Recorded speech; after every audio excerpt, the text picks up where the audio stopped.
Assalamualaikum warahmatullahi wabarakatuh. Perkenalkan, nama saya Litaningrum Afriani. Saya adalah mahasiswi Sains Manajemen Fakultas Ekonomika dan Bisnis Universitas Gadjah Mada. Pada kesempatan kali ini, saya akan mempresentasikan proposal tesis saya yang berjudul Efektivitas Penggunaan Celebrity Endorser terhadap Pembentukan Hubungan Parasosial dan Komitmen Afektif dalam Niat Membeli Pengguna Media Sosial Instagram. Ya, adapun latar belakangnya yaitu yang pertama, menurut penelitian dari Bretel dan kawan-kawan pada tahun 2015, pada saat ini jumlah pengguna situs jejaring sosial online telah meningkat secara luas. Situs jejaring sosial online dianggap sebagai salah satu alat paling efektif untuk iklan digital. Di saat yang bersamaan, penelitian menurut Sang dan kawan-kawan pada tahun 2014, iklan di internet juga tampak menghasilkan sikap konsumen yang positif. Iklan online dianggap lebih informatif dan dapat dipercaya daripada iklan tradisional atau iklan yang masih sangat sederhana. Kemudian, menurut Nelson dan kawan-kawan, pada tahun 2013, situs jejaring sosial online lebih mudah daripada saluran periklanan tradisional dan juga biayanya lebih murah, seperti televisi dan radio, dan lebih efektif karena signifikan dengan berkembangnya jumlah pengguna. Kemudian, penelitian dari Degani dan Tummer pada tahun 2015, perhatian iklan bersponsor di situs jejaring sosial online telah menjadi media periklanan penting yang menghubungkan penyedia langsung atau produsen ke konsumen. Sudah sangat banyak diketahui bahwa grup selebriti digital jenis baru seperti selebgram atau vlogger telah muncul bersama dengan pertumbuhan situs jejaring sosial online. Selebriti digital telah diakui sebagai individu dengan pengaruh persepsi sosial yang positif karena jumlah pengikut mereka yang besar. Ini menurut penelitian dari Jin dan Hua pada tahun 2014. Kemudian, seperti pada penelitian sebelumnya, oleh Wu dan kawan-kawan pada tahun 2015 juga mengatakan bahwa ada kebutuhan yang lebih menarik untuk ditelusuri lebih dalam, mengeksplorasi konsekuensi dari komunikasi online yang kreatif. Secara khusus, peneliti tersebut berfokus pada pandangan pelanggan terhadap postingan merek produk di Instagram dengan menganalisis peran yang dimainkan oleh persepsi mereka tentang kreativitas dan emosi positif dalam mendorong perilaku mereka pada jejaring online tersebut. Emosi positif telah terbukti menjadi variabel yang berguna untuk mencapai pemahaman yang lebih baik tentang pengalaman pengguna di lingkungan yang dimediasi oleh teknologi yang hedonis. Misalnya, di dunia virtual seperti Second Life, emosi positif telah terbukti penting untuk mengembangkan pengalaman yang lebih positif lagi. Kemudian, media sosial Instagram, yaitu adalah media sosial yang paling cepat berkembang, baru-baru ini mencapai 1 miliar pengguna aktif. Ini menurut data dari Statistika pada tahun 2018 dan masih signifikan sama sampai tahun 2020. Sifat visual Instagram menjadikan platform paling cocok untuk menyebarkan kreativitas dan ketertarikan yang diterapkan pada foto atau video yang diunggah di Instagram menjadi salah satu alasan pengguna jejaring sosial memanfaatkan fitur yang ada dan untuk berinteraksi dengan pengguna lain. Ini menurut penelitian dari Sheldon dan Brian pada tahun 2016. Instagram juga sangat cocok bagi mereka untuk menampilkan produk suatu perusahaan secara visual menggunakan konten yang menyenangkan dan lebih menarik yang tersedia pada media sosial Instagram tersebut.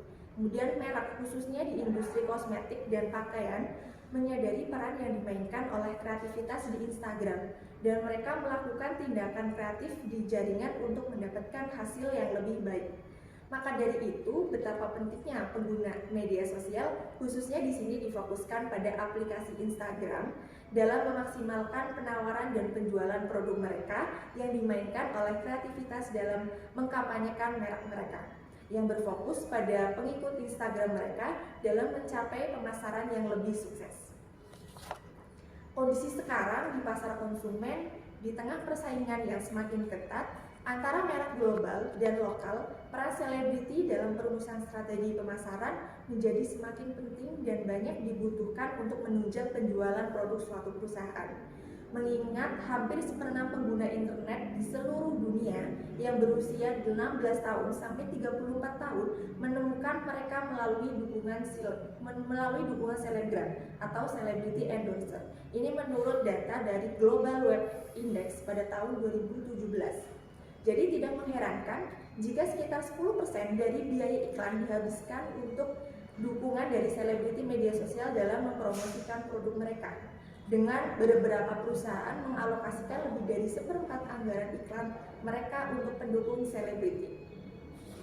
Kemudian peranan endorser dalam komunikasi merek sangat penting karena menunjukkan hasil yang lebih positif. Kebutuhan endorser pun semakin berkembang dalam bentuknya saat ini. Kebanyakan perusahaan menggunakan para endorser dari orang yang sudah terkenal untuk mendapatkan perhatian publik yang lebih banyak.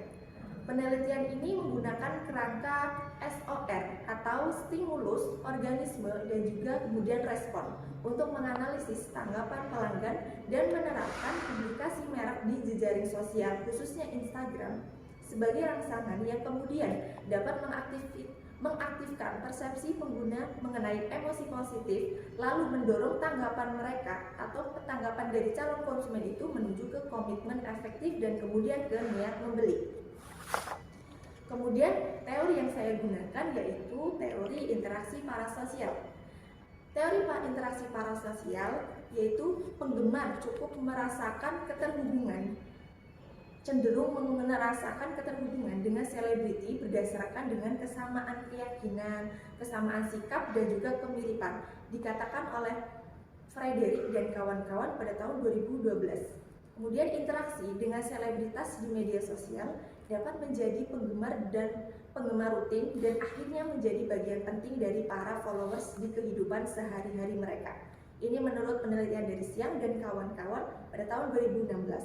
Oleh karena itu, platform media sosial dapat menjadi lebih berpengaruh daripada saluran komunikasi satu arah lainnya dalam hal pengembangan dan pemeliharaan hubungan parasosial atau keterhubungan yang lebih dekat lagi, yang lebih dekat antara penggemar dan juga dengan selebriti endorser tersebut. Kemudian, apa itu kerangka SOR? Yaitu kerangka dari stimulus, organisme, dan kemudian respon yang berawal dari teori yang dikembangkan oleh Pavlov pada tahun 1902, kemudian diperluas oleh Mehrabian dan Russell pada tahun 1974, dan Donovan dan Rossiter pada tahun 1982. Stimulus diartikan sebagai faktor yang menyebabkan proses respon organisme pada individu. Karena sifat penelitian ini pada jejaring sosial berbasis gambar di Instagram atau video-video yang diposting di Instagram, rangsangan online dianggap sebagai isyarat visual dan pendengaran yang disajikan oleh pengguna. Kemudian stimulus diproses oleh komponen internal organisme dan akhirnya mengarah pada kinerja perilaku pada konsumen tersebut. Kemudian organisme memediasi dampak rangsangan tertentu kepada respon konsumennya. Selanjutnya, variabel yang masuk ke dalam kerangka SOR itu sendiri, yang pertama untuk stimulusnya yaitu variabel daya tarik, kemudian variabel daya tarik sosial, yang pertama dari daya tarik fisik, kemudian daya tarik sosial, kemudian kredibilitas, kemudian homofili, kemudian persepsi kreativitas, dan emosi positif. Kemudian variabel yang masuk ke dalam organisme yaitu interaksi parasosial dan komitmen afektif. Ini yang memediasi dari stimulus ke respon. Dan kemudian variabel yang masuk ke respon yaitu adalah niat membeli. Selanjutnya, untuk rumusan masalahnya, di sini ada beberapa rumusan masalah. Yang pertama yaitu penelitian sebelumnya yang membahas mengenai penggunaan jejaring sosial telah berhasil menerapkan kerangka kerja SOR atau stimulus organisme respon untuk menganalisis tanggapan pelanggan dan menerapkan publikasi merek di jejaring sosial sebagai rangsangan yang lebih dekat lagi. Ini seperti penelitian dari Islam dan Rahman pada tahun 2017. Kemudian namun penelitian sebelumnya ini belum penerapannya dalam publikasi tersebut masih terbatas pada satu media sosial yaitu Facebook. Maka dari itu untuk penelitian sekarang saya menggunakan jejaring sosial yang lainnya, yaitu Instagram. Kemudian yang kedua, yaitu menurut penelitian dari Jialong dan kawan-kawan pada tahun 2020 menyebutkan bagaimana kerentanan pengguna media sosial Instagram terhadap pengaruh informatif sehingga dapat mempengaruhi keterlibatan pada perilaku mereka atau perilaku konsumen untuk niat membeli. Namun sejauh ini belum ada penelitian secara empiris atau secara lebih nyata yang meneliti interaksi langsung antara pengguna media sosial atau pengguna Instagram dan pengaruhnya terhadap keterlibatan pada perdagangan atau komunikasi di media sosial antara yang secara langsung antara selebriti media sosial terhadap konsumennya tersebut. Selanjutnya yang ketiga, yaitu penelitian mengenai efektivitas selebriti endorser dengan kerangka kerja stimulus organisme dan respon masih sedikit dan masih perlu diteliti lebih luas lagi. Kemudian yang keempat, hanya ada sedikit peneliti yang menyelidiki bagaimana hubungan selebriti dan penggemar dipengaruhi oleh keberlangsungan dari para follower atau para pengikut dari selebriti pada situs jejaring sosialnya. Kemudian yang kelima, penelitian terbaru perlu untuk berfokus terutama pada eksplorasi hubungan antara media sosial itu sendiri dan kesuksesan bisnis dari perusahaan dari perspektif konsumen, seperti contoh memprediksi niat membeli atau berbelanja konsumen. Kemudian selanjutnya yang keenam, ada kekurangan studi tentang pengaruh endorser online, khususnya online, pada hubungan parasosial atau interaksi parasosial antara tokoh dan penggemarnya, antara selebriti endorser dan penggemarnya. Dan tentang konsekuensi dari hal ini, bagaimana sih dari keterdekatan dari hubungan para penggemarnya atau followers dengan selebriti endorser tersebut, termasuk pengalaman pengguna media sosial, rasa memiliki, kecanduan dan keinginan untuk membeli atau niat membeli. Kemudian yang terakhir, penelitian mengenai video aktual yang digunakan atau postingan yang berupa video pada platform media sosial seperti Instagram yang menikmati popularitas di kalangan endorser masih sangat menarik dan lebih luas lagi untuk diteliti lebih lanjut. Platform yang sangat mudah diakses ini menjadi lahan subur untuk mengeksplorasi bagaimana interaksi dari berkembangnya hubungan parasosial itu sendiri dan pengaruhnya terhadap dorongan untuk membeli atau niat membeli, kemudian kecanduan dan pengalaman mengalir di antara konsumen itu sendiri. Ini menurut penelitian dari Chia Lin dan Xu pada tahun 2020. Kemudian dari latar belakang yang sudah dijelaskan tadi, ada beberapa pertanyaan penelitian. Yang pertama, apakah daya tarik fisik berpengaruh positif terhadap interaksi parasosial? Kemudian yang kedua, apakah daya tarik sosial berpengaruh positif terhadap interaksi parasosial? Kemudian yang ketiga, apakah kredibilitas berpengaruh positif terhadap interaksi parasosial? Kemudian yang keempat, apakah homofili berpengaruh positif terhadap interaksi parasosial? Kemudian yang kelima, apakah persepsi kreativitas berpengaruh positif terhadap emosi positif? Kemudian yang keenam, apakah emosi positif berpengaruh positif terhadap komitmen afektif? Kemudian yang ketujuh, apakah interaksi parasosial berpengaruh terhadap niat membeli? Kemudian yang terakhir, yaitu apakah komitmen afektif berpengaruh positif terhadap niat membeli? Selanjutnya, tujuan penelitian adalah untuk menjawab dari pertanyaan penelitian. Kemudian selanjutnya untuk kontribusi penelitian itu ada 3. Yang pertama, kontribusi teoritis. Dari penelitian ini, yang pertama, penelitian ini diharapkan dapat memberikan penjelasan empiris berkaitan dengan efektivitas selebriti media sosial dan pengguna fitur-fitur media sosial dalam melakukan promosi produk perusahaan yang berfokus pada hubungan parasosial antara pengguna media sosial dengan selebriti media sosial atau selebriti endorser. Yang kedua, penelitian ini menambah pemahaman yang lebih luas dan lebih dalam tentang pengaruh dan implikasi dari fenomena pemasaran selebritas media sosial dan alasan dibalik perilaku konsumen. Kemudian yang terakhir, menjelaskan apa saja faktor-faktor yang mendorong pengguna media sosial Instagram tertarik dengan endorser atau dengan selebriti yang mereka ikuti sehingga memunculkan perilaku yang lebih positif pada diri dari konsumen tersebut.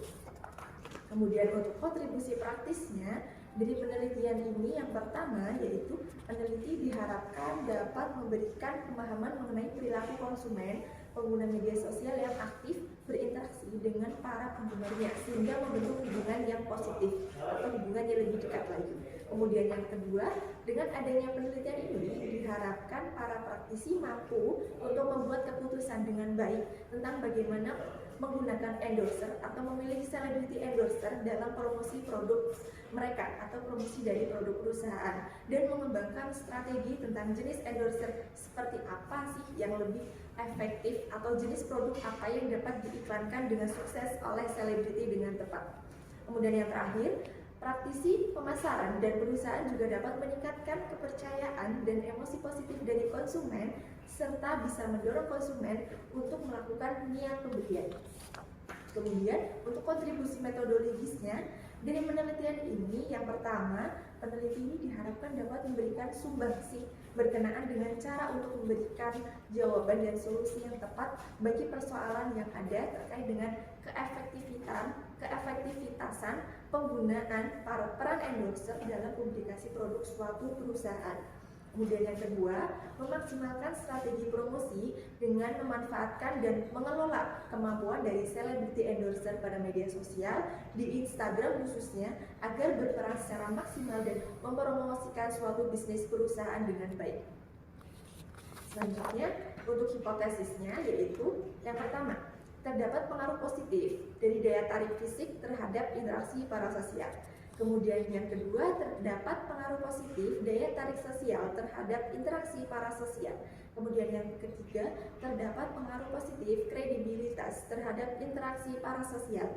Kemudian yang keempat, terdapat pengaruh positif homofili terhadap interaksi parasosial. Kemudian yang kelima, terdapat pengaruh positif persepsi kreativitas terhadap emosi positif. Kemudian yang keenam, terdapat pengaruh emosi positif terhadap komitmen afektif. Kemudian yang ketujuh, terdapat pengaruh positif interaksi parasosial terhadap niat membeli. Kemudian yang kedelapan, terdapat pengaruh positif komitmen afektif terhadap niat membeli. Kemudian di sini metode penelitian yang saya gunakan untuk yang pertama, desain penelitiannya itu berupa penelitian eksplanatori dan menggunakan dimensi waktu cross-seksional. Kemudian penelitian ini menggunakan analisis kuantitatif. Kemudian untuk sampelnya yaitu konsumen produk kosmetik dan pakaian yang menggunakan media sosial Instagram dan pernah mengikuti minimal satu celebrity endorser pada media sosial Instagram tersebut dan juga pernah melakukan pembelian secara online. Selanjutnya untuk teknik pengambilan sampelnya, saya menggunakan non-probability sampling yaitu purposive sampling. Penentuan ukuran sampelnya menggunakan ketentuan kecukupan minimum sampel dari Hare dan kawan-kawan pada tahun 2014. Kemudian selanjutnya untuk teknik pengumpulan datanya menggunakan data primer yang dikumpulkan melalui survei yaitu dengan self-administrated survei dengan bantuan kuesioner online. Tipe pernyataan yang diajukan adalah closed question dengan 5 skala Likert. Kemudian untuk teknik analisis datanya yaitu uji hipotesisnya yang dilakukan itu menggunakan structural equation modeling atau SEM yaitu partial least squares atau PLS. Kemudian untuk uji validitas, reliabilitas dan hipotesisnya, untuk uji validitas menggunakan validitas konvergen dan validitas diskriminan. Kemudian untuk uji reliabilitasnya menggunakan reliabilitas indikator dan reliabilitas konsistensi internal. Kemudian untuk uji hipotesisnya itu dengan melakukan evaluasi kesesuaian model, analisis jalur dan bootstrap. Kemudian untuk definisi operasional dari variabel-variabel yang saya gunakan, yang pertama yaitu daya tarik fisik. Berdasarkan penelitian dari Res dan kawan-kawan pada tahun 1980 bahwa daya tarik fisik itu menggambarkan betapa menarik atau menyenangkan fisik dan keindahan estetika seseorang individu yang menarik secara fisik diyakini memiliki ciri dan karakteristik kepribadian yang lebih diinginkan. Contohnya kebaikannya, kepekaannya, kecerdasannya, dan kehangatannya dibandingkan dengan rekan mereka yang kurang menarik. Dan kemudian untuk pernyataannya saya menggunakan penelitian dari Ohanian pada tahun 1990. Kemudian yang kedua yaitu daya tarik sosial, yaitu berdasarkan penelitian dari Sharma pada tahun 1990 menjelaskan bahwa daya tarik sosial mengacu pada kesesuaian kesukaan pembicara, dan pembicara yang menarik akan mempengaruhi audiens atau mempengaruhi para pendengarnya. Kemudian pembicara yang menarik itu lebih cenderung mempengaruhi audiens daripada yang kurang menarik, dengan mempengaruhi perbedaan melalui proses identifikasi, melalui proses interaksi mereka, bagaimana cara mereka menyampaikan. Dan kemudian di sini untuk item pernyataannya saya menggunakan penelitian dari Ohanian pada tahun 1990. Kemudian yang ketiga ada kredibilitas penelitian, yaitu menurut Wu dan kawan-kawan itu menjelaskan bahwa kredibilitas merupakan karakteristik positif dari seseorang komunikator atau sumber yang mempengaruhi penerimaan khalayak terhadap pesan persuasif dalam iklan. Kemudian pernyataannya saya juga menggunakan penelitian dari Ohanian pada tahun 1990. Kemudian selanjutnya yaitu variabel homofili, yaitu berdasarkan penelitian dari Eyal dan Rubin pada tahun 2003 menjelaskan bahwa sikap homofili atau homofili itu didefinisikan sebagai tingkat di mana individu yang saling berinteraksi memiliki kesamaan dalam keyakinan, dalam pendidikan, status sosial, dan sejenisnya. Kemudian semakin banyak individu itu melihat kesamaan dengan para pengikut, dengan para yang diikuti atau yang disebut endorser antara diri mereka dengan diri mereka, itu akan semakin besar pengaruhnya. Pernyataan yang saya gunakan itu berdasarkan penelitian dari Lee dan Watkin pada tahun 2016. Kemudian yang selanjutnya itu variabel persepsi kreativitas, yaitu berdasarkan penelitian dari Haberland dan Dacin pada tahun 1992 menjelaskan bahwa kreativitas adalah sejauh mana konten yang diberikan itu asli, tidak terduga oleh penonton, sesuai dan relevan, unik, kemudian kreatif, menyampaikan sejumlah besar makna dalam sebuah pesan yang sederhana namun sangat menarik oleh konsumen. Kemudian pernyataan yang saya gunakan itu berdasarkan penelitian dari Haberland dan Dacin juga pada tahun 1992. Selanjutnya, variabel emosi positif. Berdasarkan dari penelitian Bagosi dan kawan-kawan pada tahun 2016 menjelaskan bahwa emosi dianggap sebagai keadaan mental yang dibangkitkan oleh evaluasi kognitif dan dari peristiwa atau pikiran yang mengikuti perspektif fenomena individu, biasanya juga terhubung dengan proses fisiologis atau dengan fisiknya dan menghasilkan tindakan spesifik untuk mengkonfirmasi atau mengelola emosi tersebut. Kemudian berdasarkan situasi kontekstual dan karakteristik pribadi dari masing-masing individu, perasaan seperti kegembiraan, kebahagiaan, kesenangan, dan kepuasan dapat juga dianggap sebagai emosi positif yang memunculkan perasaan yang lebih berpengaruh positif. Kemudian pernyataannya saya gunakan dari Bagosi dan kawan-kawan pada tahun 2016. Kemudian selanjutnya variabel komitmen afektif. Saya menggunakan penelitian dari Moorman dan kawan-kawan pada tahun 1992 yang menjelaskan bahwa komitmen afektif didefinisikan sebagai keinginan pengguna untuk mempertahankan hubungan atau hubungan jangka panjang yang dianggap penting dan berharga. Pernyataan yang saya gunakan untuk item pernyataannya dari penelitian Balance dan kawan-kawan pada tahun 2013. Kemudian selanjutnya yaitu hubungan parasosial. Berdasarkan penelitian Rubin dan kawan-kawan pada tahun 1985 menjelaskan bahwa interaksi parasosial adalah mekanisme di mana konsumen media percaya bahwa karakteristik media secara langsung berkomunikasi dengannya dan menghasilkan perasaan kedekatan atau hubungan yang lebih dekat.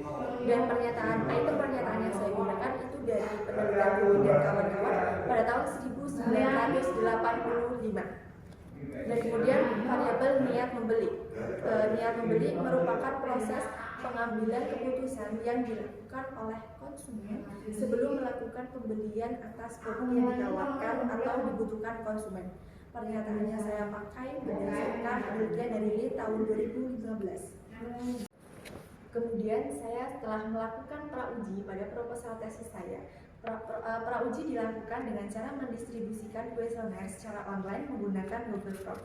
Waktu pelaksanaan prauji yaitu pada tanggal 17 April sampai 21 April 2021. Jumlah responden yang mengikuti prauji itu sebanyak 54 responden yang memenuhi karakteristik. Data prauji dianalisis menggunakan PLSM.